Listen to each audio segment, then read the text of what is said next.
Hi, I'm attorney Greg Dell, and I'm here today with attorney Alex Palamara. Hello. And today we're going to discuss with you a very recent case against Aetna Disability Insurance Company that came out of the 10th Circuit Court of Appeals, which means that this was a case that was initially in the District Court of Kansas. Correct. And then went up on appeal after the claimant was denied to the Circuit Court, the 10th Circuit Court of Appeals, which covers cases for multiple states around the Kansas area. So every week we talk about all different cases from disability insurance companies around the country, and this was one of the most recent decisions. So we wanted to share this information with you, whether you're an Aetna disability claimant or any disability claimant, so that hopefully you can learn from this and hopefully allow this information to help you protect your benefits. So Alex, what can you tell us about this recent case regarding a former Boeing employee? Well, this case is literally brand new, and the reason why we're bringing it up to you because it has a lot of issues that our clients will see on a regular basis. This client worked for years at Boeing. He left work in 2005 due to multiple conditions, but mostly irritable bowel syndrome, colitis, PTSD, and depression, and some minor neck and back issues. But this case is it's just very similar to a lot of cases we see. The policies are very similar to a lot of policies we see. What's similar in these policies to what you usually see? I mean, most group policies nowadays have what's known as a change in definition of disability. That means after a certain time period, the definition of disability will go from being unable to perform your own occupation to being unable to perform any occupation. And this policy here had, after 24 months, the definition of disability would change. And of course, being able to perform your own occupation is a lower standard than being able to perform any occupation, which basically can be any occupation under the sun, or they might restrict to any occupation based on your training, education, or experience. And and that's very common in the Aetna disability policies that we usually see. And I would have to say probably 99% of the ERISA cases that we have that are from Aetna, the policies, have this change in definition after a certain time period. Okay, so was this claimant ever approved at any time? Yes.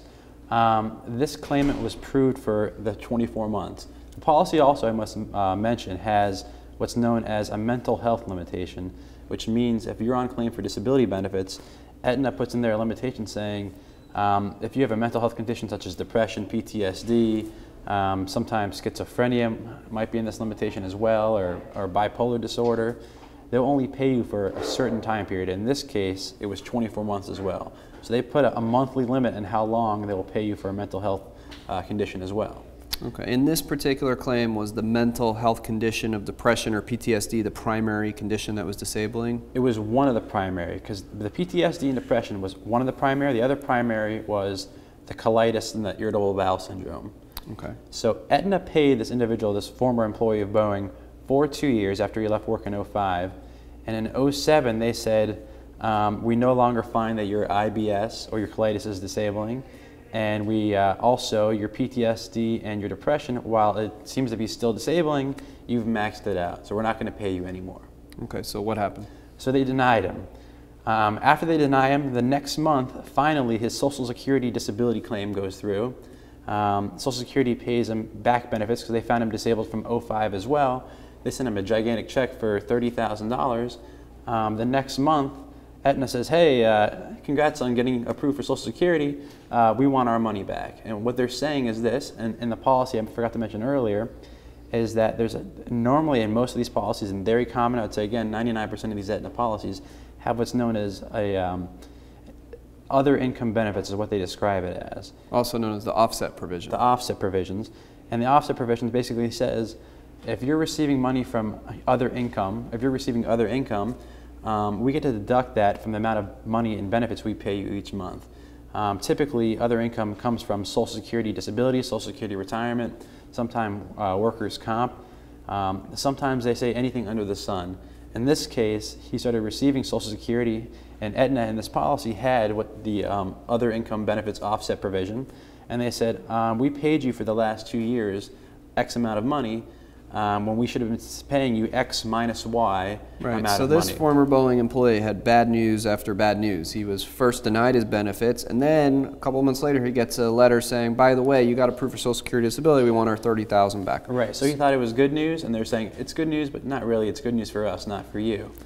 So in the meantime, he does two things.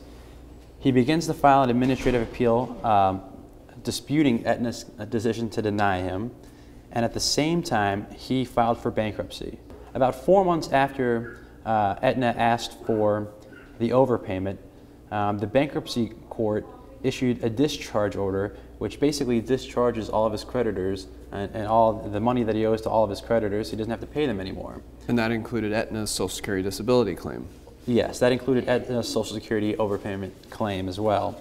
After that happened, Aetna went ahead and reviewed his appeal that he filed. Aetna said, you know what, we agree with your appeal. We're going to overturn our decision to deny you. However, we're not going to pay you because you owe us X amount of money in overpayment. That went on for about 5 months where Aetna would not pay but found him disabled.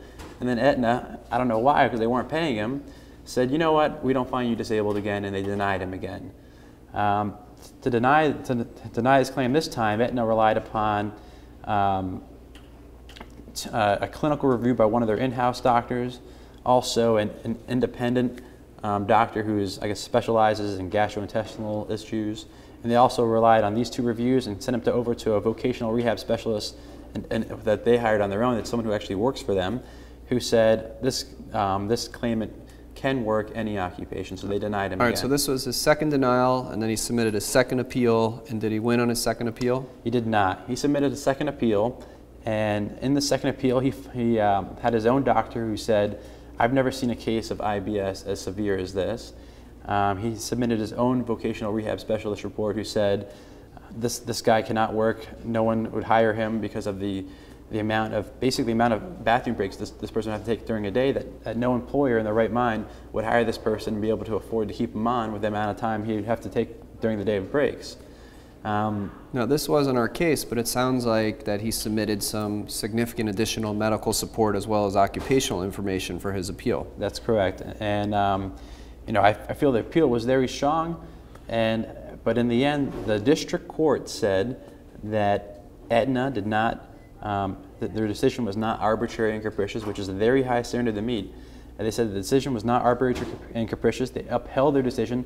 And Aetna did something weird, or not, excuse me, Aetna. The district court did something weird as well, saying we agree or we can't overturn Aetna's decision, and we're awarding Aetna the overpayment, which is something around $30,000 in overpayment from the Social Security disability benefits.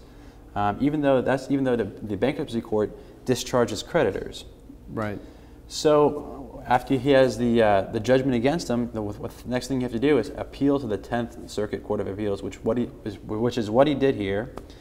And the 10th Circuit Court of Appeals basically said, again, Aetna's decision was not arbitrary capricious, but they said that Aetna is not owed that overpayment whatsoever. The $30,000. Because why? Because the bankruptcy court had already discharged its creditors.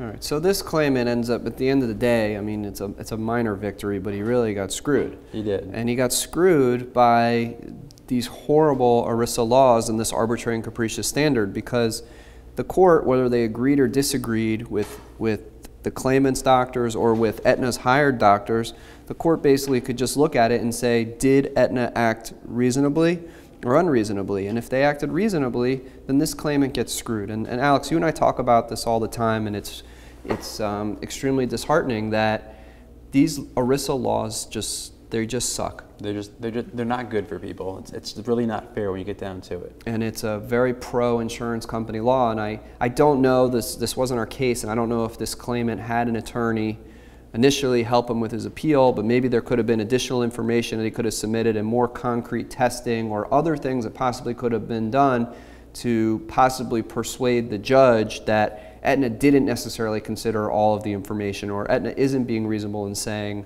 what other types of occupation he could do. Right. The opinion was not clear on who his attorney was, or if he had an attorney who helped him file the appeal. So we don't know that information. We don't know if there's significant more information he could have filed with his appeal.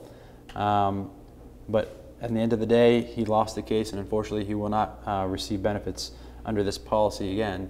And the other thing I found significant about this case is that in the actual opinion, it's kind of scary, but the court points out that Aetna has no burden to explain why they're relying on their own physicians or their own experts instead of the client's treating physicians or the other experts that the client may hire to prove that he is disabled. Right, that's a very strong and disturbing point, that there's no preference to a treating physician who's seen a claimant 10, 20, or even 5 times versus an insurance company hired doctor who's never even seen the claimant possibly and only relies on a report, which is disturbing that there's no preference there. Right, that's why ERISA sometimes is very scary. So if anyone has an Aetna disability claim, you're considering applying for benefits, or you need to file a lawsuit, we handle hundreds of these cases every year all around the country. We're happy to review your claim. We offer a free consultation, and we're available at any time to discuss your options.